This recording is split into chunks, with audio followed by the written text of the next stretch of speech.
Okay, let's go ahead and let's get started, folks. Just real quick, I think the video yesterday, I tried to make it a little bit shorter. Even then, it was ran a little long. Looks like less of you, fewer of you, weren't able to get done. So I think we're getting towards that point where I'm making videos that are pretty close to get allowing you to be able to get all the work done within the one period of our class. Okay, so today's video will be the same. I think as we go forward, I'm going to continue to try to figure out what would be the ideal time that will allow you to not only do the problems in the video itself, in the lesson itself, but also do the three problems at the end of the video, and still give you time to turn in all of your work. So, it's a work in progress, but I'm hoping that we'll be able to reach that sweet spot where we can find the right time for the work to be done. Okay. All right. So let's quickly review where we left off with yesterday. Please make sure if you have issues with trying to determine then whether a molecule is polar or non-polar, you meet me tomorrow at our Zoom meeting and come on, log in and ask me your questions. Okay? That it's going to be an important concept for us as we move forward. So make sure you understand how we determine then whether a molecule has a net dipole moment or not. Again, we have to determine whether the bond that connects two atoms together are polar or non-polar, and then also we have to determine geometry. Okay? I hope then that the determination of the polarity of the bond is pretty straightforward. As long as there's an electronegativity difference between the two atoms, you'll have a polar bond for the most part. And we said that there's a range you can use, but we can use the periodic table to determine if there's electronegativity difference between a bond or not, between two atoms or not. And so again, if there's a difference in electronegativity, we can say then that the bond will be polar. Then to determine then whether the molecule is going to have a net dipole moment, we also have to consider the geometry of the molecule. And we'll talk much more about geometry towards the end of this chapter and moving into chapter 9, where we'll get a chance to talk much more about covalent bonds. Okay? All right, so with that said then, please make sure you take a look at that and come by and see me if you have any questions on it, okay? Or stop by with our Zoom classroom and ask your questions, okay? But we do have to continue on then. And I want to talk, the focus of pretty much the next couple, this lecture and the next one will be on ionic compounds. So we're going to focus on ionic compounds here and how they form, the energies associated with them. And like I said, once we get to chapter 9, we'll get a chance to focus on the covalent compounds, the molecular compounds, and we'll talk about them then. Okay? But with that said, we said then the reason why compounds form is that the atoms then are able to achieve a lower energy state. They are more stable. And how are atoms, or how would they become more stable? How are atoms able to achieve greater stability? Well, we have an example of atoms that are stable, okay, and the stability issue is going to come down to the electron configuration that these atoms have. Remember, we're not dealing with nuclear chemistry here, so we're not talking about nuclear stability. We're talking about electronic stability here. And with the noble gases, remember, we said that these gases are stable. They are the most stable gases. And the reason for that is that they have electron configuration that has electrons that fill up the outermost energy level. Okay, so if you take a look at the helium atom here, it has a filled s orbital. With the neon atom, it has a filled s and p orbital in the second energy level, and we see that as being the case for all of the noble gases. Each one of these noble gases have then a completely filled s and p orbital in the outermost energy level. Okay, so with that said, then if you notice that apart from hydrogen, there are 8 electrons then that fill in that outermost energy level, which led us to describing this as an octet. And we saw then with the octet rules, what atoms try to do, atoms that are not the noble gases, is that they try to mimic the electron configurations for these noble gases. And that is they try to fill up their s and their p orbitals in the outermost energy level and achieve their octet there. Okay, so That's the reason why atoms, when they get together, they will achieve a lower energy state because they achieve an electron. Each atom then will achieve a electron configuration that will resemble that of the noble gases if they can. Now, with two nonmetals, then we see then that what happens is that they will share their electrons to form a covalent bond, and when they share the electrons to form a covalent bond, in doing so, they will achieve that octet. So the covalent bond that forms will only form if the two atoms are able to achieve their octet and thus achieve a stable electron configuration and achieve a lower energy state. So the stability of the bond, the stability of the compound is a result of the two atoms being more stable, and the stability of those atoms are a result of each obtaining an electron configuration that is similar to that of the noble gases. Okay. So keep that in mind. So that's how two nonmetals obtain their octet. Okay.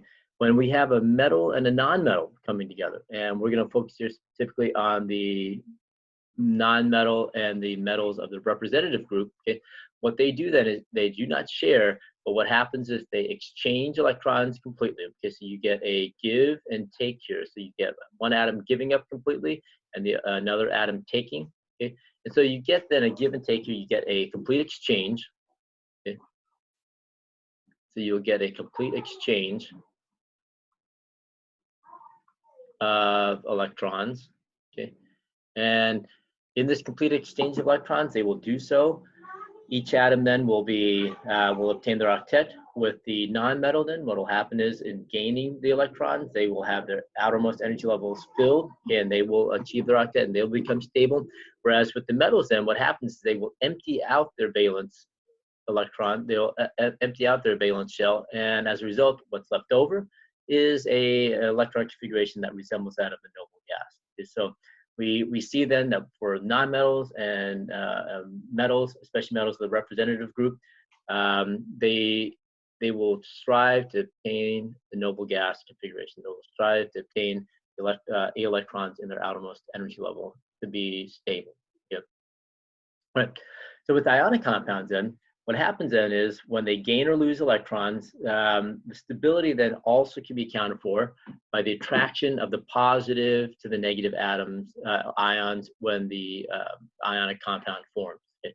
So the stability is twofold. You have the stability of the ion itself, okay, and the stability of the compound. The compound then is formed as a result of the cations and anions getting together and that attraction. But you have to remember one thing, and we'll get back to this again when we talk about lattice energies.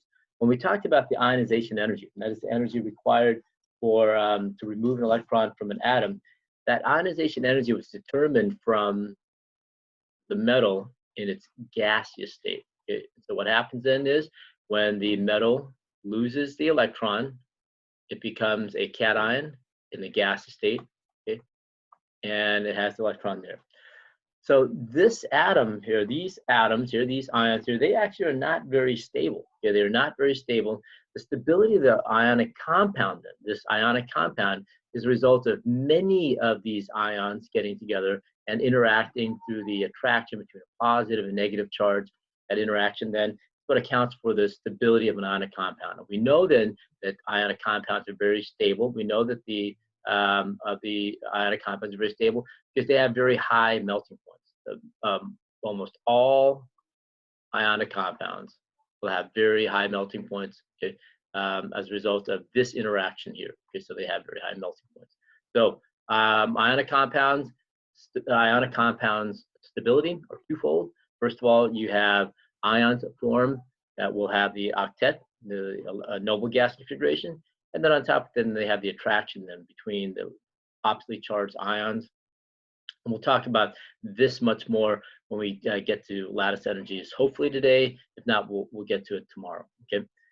But let's talk about then what happens to these atoms when they gain or lose electrons. When atoms gain or lose electrons, they will change their size. So when atoms gain or lose electrons, the size of these ions that form will be different. Okay?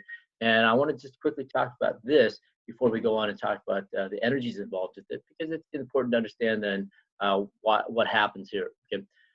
All right, so with that said then, the size will be dependent on whether the atom has lost electrons or gained electrons. Okay? And then also the position of the atom on the periodic table. So there are a couple of factors then that will determine then whether the size of the atom and how it changes as it becomes an ion. Okay?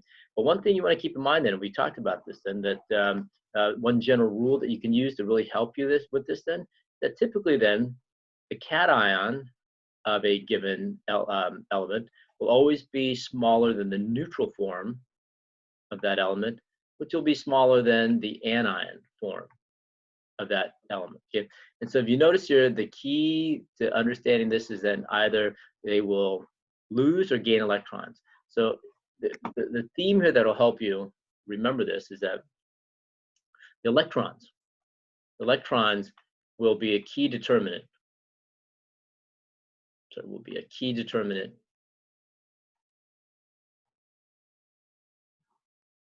in the size of an atom. Okay, and if you notice here, if an atom loses electrons, it's going to get smaller. If it gains electrons, it will get larger. Okay, so make sure you keep this in mind as we move forward with this. Okay. All right, so let's go ahead and let's take a look at an example here. So that's the general rule that you want to keep in mind, and let's see why this works out the way it does. Okay. All right, let's take an example. Let's take the simplest atom, metal atom here, lithium. Okay. Let's examine lithium. Lithium has 3 protons. Neutral lithium has 3 protons, 3 electrons. Okay, so that's what we're going to look at first. So let's draw the structure for neutral lithium. So therefore, there are the 3 protons in the nucleus of the lithium atom. Yep. And this is the neutral atom. And lithium has 2 electrons.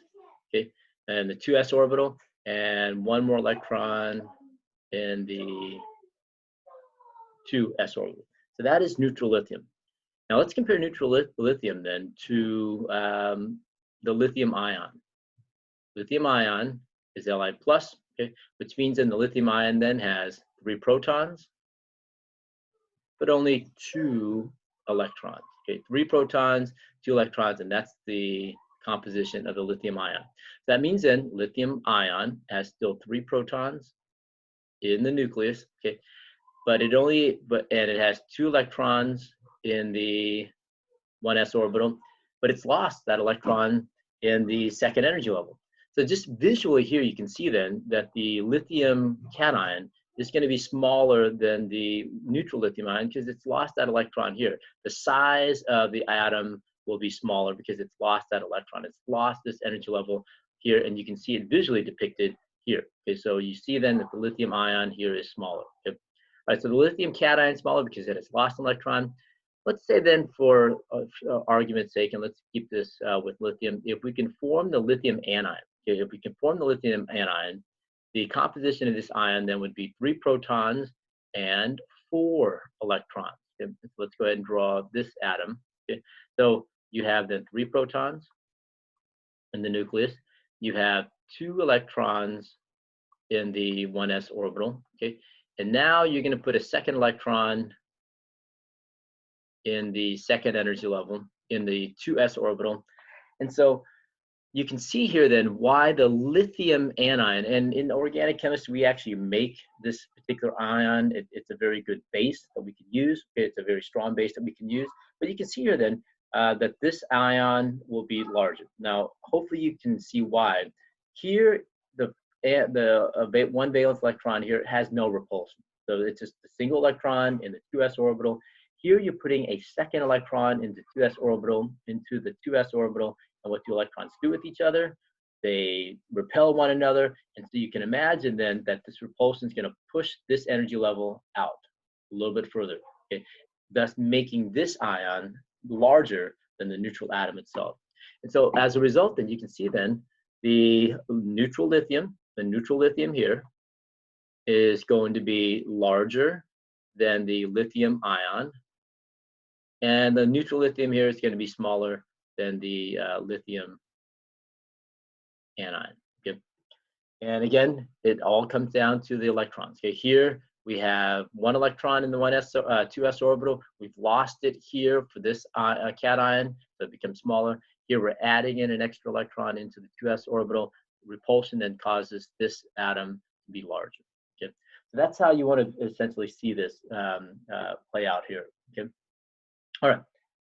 Well, that's fine, Danny. Let's take a look then at what happens with, and I'm going to leave it up to you then to remember then the sizes of the atoms here when it comes to neutral atoms and the periodic table. Okay, so remember, size increases as you go down a group and towards the left across a period. Okay, so size increases for the neutral atom. Okay, so increases in that manner there. So make sure you keep remember that, so that the largest atoms tend then to be towards the lower left-hand corner of the periodic table. And that's for all just neutral atoms. Okay? The problem that we have then is, what if the atoms are not in the same column, not in the same column, not in the same row? How are we supposed to go then compare the sizes of the atoms and the size of the ions that result from them? Well, we take advantage of what's called this isoelectronic series. Now, the key to determining an isoelectronic series of atoms is that we have to make sure we keep in mind then that all the atoms will have the same number of electrons, which means then they will all have the same electron configuration. If they have the same electron configuration, then we can go ahead and compare the sizes of the atoms themselves. If they don't have, if that's not the case, then it becomes very difficult to determine the sizes and compare sizes of atoms that are not in the same group, that are not in the same period. So it becomes a little bit more difficult. Okay. However, if we have atoms that do have the same electron configuration, and if they do have the same electron configuration, we can then go ahead and compare their sizes. But we need to make sure first and foremost that they have the same electron configuration. And that's what determines then an isoelectronic series. The isoelectronic series then are a group of atoms that have the same electron configuration. Okay? And if we take a look at an example here, and I'll show you this in a moment, this forms an isoelectronic series. The oxide anion, the fluoride ion, anion, neon, neutral neon, sodium cation, magnesium cation, and the aluminum cation. These are all isoelectronic. That means that all of these will have the same electron configuration. And I'm going to show you in just a moment why that's the case. But because they all are isoelectronic, okay, they will all have the same electron configuration as neon. And I'll show you why that is in just a moment. Okay?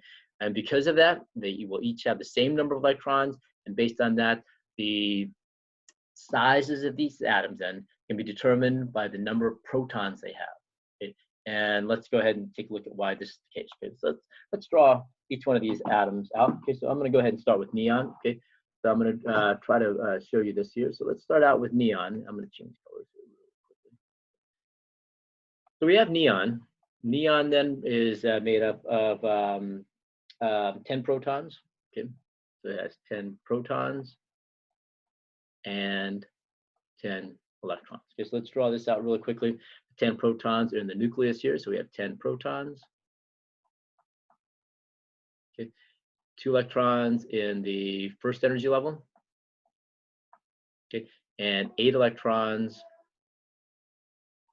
in the second energy level. We have 1, 2, 3, 4, 5, 6, 7, 8. Okay, so there it is. So the electron configuration for neon then. Electron configuration for neon is going to be 1s2, 2s2, 2p6. Okay, and there is the electron configuration for neon, neutral neon. Okay, neon is a stable atom. It's a noble gas. You can't form ions for that one. Okay, all right. Let's go ahead then. From there, let's take a look at the fluoride ion. Okay, the fluoride ion. Remember, neutral fluorine is 1s2, 2s2, 2p5. It's one short of this one, so it has 9. That's 9 protons. Okay, so so the neutral atom of fluorine would have 9 electrons as well. But here we're dealing with the fluoride anion, so therefore it will have 10 electrons. So already we see right here then, this particular atom of fluorine will have the same number of electrons as the neon atom. So let's go ahead and draw this one. So fluoride has 9 protons in the nucleus. Okay, it will have 2 electrons in the first energy 1s orbital, and it will have 8 electrons. 1, 2, 3, 4, 5, 6, 7, 8 electrons in the second energy level, and its electron configuration will be 1s2, 2s2, 2p6. These two atoms then are isoelectronic. Neon is isoelectronic with fluoride, okay, because we see then that they have the same number of electrons and they have the exact same electron configuration. Okay. All right, let's go ahead and let's do the same thing for oxygen. Okay, let's do the oxide anion. Oxygen then, remember, has 8 protons. 8 protons. Okay. The neutral form of oxygen then would have 8 electrons, but here this is the oxide anion, so it will have 10 electrons. Okay, so let's go ahead, and I think you'll be able to see then the structure for oxygen. So with that said, then oxygen has 8 protons, okay, 2 electrons in the 2s orbital, and 8 electrons. 1, 2, 3, 4, 5, 6, 7, 8 electrons in the second energy level, 2s. So its electron configuration will be 1s2, 2s2, 2p6. Again, isoelectronic with these two atoms over here. Let's do a couple more here, and so those takes care of the 2 anions. Let's take a look at the cations in this series here. Let's take a look at the cations in this series. So let's take a look at sodium first. Okay, the sodium ion. Okay, sodium in its neutral form will have. Let's go and take a look at this here. Sodium will have 11 protons. 11 protons and 11 electrons. But this is the sodium ion, so therefore it would have lost 1 electron, so therefore it would have 10 electrons. So if you notice here the pattern, folks, 10 electrons, sorry. The pattern here, each one of these atoms will have exactly the same electron configuration. And if I draw out the structure here for sodium, it will have 11 protons, 2 electrons in the 1s orbital, and 8 electrons, 3, 4, 5, 6, 7, 8 electrons in the second energy level. Okay, remember sodium, to form this atom here, to form this ion here, it's going to lose the 1 electron in the 3s orbital. Okay, and so its electron configuration can be 1s2, 2s2, 2p6 as well. So they all have the exact same electron configuration. I'm going to quickly do the same for magnesium and aluminum, just so that we can make a comparison here. So magnesium then is going to be Mg2+. It's magnesium then has 12 electrons. I'm sorry, 12 protons. So protons, and it will have 10 electrons because it will have lost its 2 valence electrons there. Okay, so drawing this out, then you'll have 12 protons, 2 electrons in the 1s orbital, and again 8 electrons. 5, 6, 7, 8 electrons in the second energy level. Its electron configuration also 1s2, 2s2, 2p6. Okay. And then finally with aluminum. Aluminum ion is aluminum 3+. It will have 13 electrons, 13 protons in the nucleus. If it were the neutral atom, then it would have 13 electrons, but this is the aluminum cation, which means that it has lost 3 of its electrons, so therefore it will have 10 electrons here as well.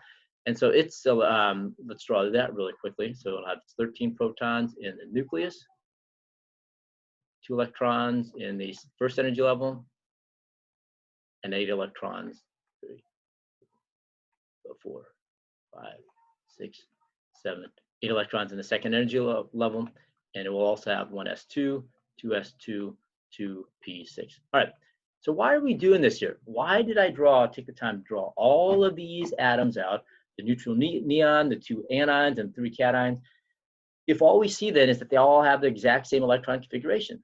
Well, we're trying to determine sizes here, you guys. Remember, we're trying to determine sizes here. So my question to you is this, okay? What's the only difference between these atoms here? The only difference then are the number of protons. Remember, protons attract electrons.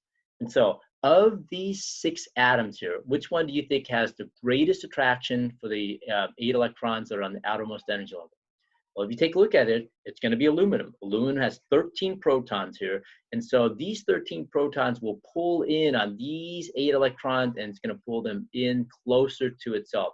And because there's 13 of those protons, it does a better job of pulling in those electrons than, say, magnesium does with only its 12.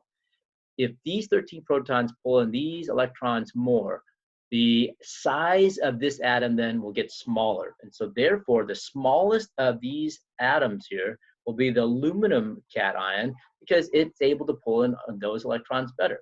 And I hope that you can see then, with that said then, magnesium with its 12 protons will pull in its electrons a little bit less. And so it will be a little bit larger than the magnesium, aluminum ion. I'm sorry, my time's running out there. Let me just go ahead and finish up this thought. And following that same logic then, the sodium atom, the sodium cation will be larger than the magnesium. And so there's the order of the cations. But we can also compare these cations now to the anions. Why? Because, folks, they all are isoelectronic. They have the same number of electrons. So therefore then, and the neutral neon here. So if you notice that neon now has 10, so therefore neon will be next in line, will be next biggest, with then fluoride being next, and then oxygen being the largest. So oxygen of those atoms. Yep. And so the general rule that we can use here then is that as the atomic number, so if in an isoelectronic series, as the atomic number, which we indicated then as Z, remember, as the atomic number increases, okay, the size decreases. And that is what we can do with an isoelectronic series, okay? All right, so real quick, let's go ahead and let's arrange, just do a sample problem here just to finish up here. Let's arrange these in order, in order from largest to smallest, okay? All right, so we have here, first thing you have to do this problem is you have to determine whether you have atoms that are in the same row, in the same period, okay? Or are these isoelectronic with one another? Okay, so if you take a look at this here, okay, what we have here is an atom, selenium here has a nuclear atomic number of 34. So Z, give for each one of these, that's going to be 34. Bromine is going to be 5. And strontium is 38. Okay? And so we see then that these are all isoelectronic with one another, so that these they should all have then the exact same electron configuration. Okay? And so based on that, then we can use the nuclear charge here to put them in order. Okay, so that's it. So what you need to make sure you decide first is that make sure you recognize that all these are isoelectronic with one another. They'll all have the same electron configuration. I'll leave it up to you to write out their electron configurations, but you'll see then that they all will be isoelectronic with one another. Again, please make sure you write those out. If you can't, then stop by after school today from 3:15 to 4:15. I'll work that out for you. But remember, as the atomic charge gets smaller, the size increases. So the smallest one here then is going to be the largest one here is going to be then the selenide anion. That's going to be larger than the bromide ion, which is going to be larger than the strontium ion. Okay, so that would be the order for this isoelectronic series. So please make sure you check that. Okay, so I'd like you to go ahead and take a minute to finish up number 5 here, and then I'll work it out with you. Okay, so go ahead and work this out, and I'll give you the answer after you've tried it. Okay? Okay, so the first thing you want to do then is determine then whether these atoms are isoelectronic, is an isoelectronic series, or they are in the same column, same group, or same row. Okay, what you're going to notice first and foremost is that these are all 1A metals here, you guys. These are all 1A metals. So these are, all these ions share the same group. They're on the same group. Okay, and so remember, if that's the case, then we just go ahead and use the periodic trend, meaning then the size increases as you go from top to bottom, which means then the size here, so they want it from largest to smallest. The largest atom then is going to be the cesium, which is at the bottom of the group, that column there. So that's going to be the largest atom. The next one up is going to be rubidium. Okay, and then rubidium followed by potassium, sodium, and lithium. So we're following here the group trend to determine the sizes of these ions here. Okay. However, in B, these are isoelectronic. This is an isoelectronic series. Okay. And so we go ahead then identify as soon as we, again, please write out the electron configurations for these four here to see that these are isoelectronic. Okay. And so with that said, if we've established that these are isoelectronic, we just need to determine then their nuclear charge. For tellurium then, it's going to be 52 protons. Iodine is going to be 53. Cesium then is 55, sorry, 55, and barium is going to be 56. Okay, and again, decreasing. If we go back to what I pointed out to you before, if you have decreasing ionic nuclear charge, will be a larger. The size will be larger. So therefore, tellurium here at 52, telluride ion is going to be larger, the largest of these, than the iodide ion, okay, followed by then cesium ion, and finally the smallest one would be the barium ion itself. Okay, so in the isoelectronic series, then you're going to look for the atomic charge. Okay, so this is an isoelectronic series. Okay, and that's how you'll determine the size here. Okay, and it still also follows in line here where the anions tend to be larger than the cations. Okay, all right, so I'm going to stop right there, folks. What we'll do tomorrow then, just make sure you keep in mind then that as we go through this, the size of the atoms, what we've talked about, then essentially will be determined by the electrons that it possesses. Okay, all right. So with that said, then what we're going to do tomorrow is we're going to start our discussion of lattice energies. Okay, and then I'll review this material for you. But please make sure then, if you have any questions about what we covered here, come on by this afternoon, 3:15 to 4:15 on our Zoom classroom, and ask your questions then. Okay, all right. I will see you folks tomorrow.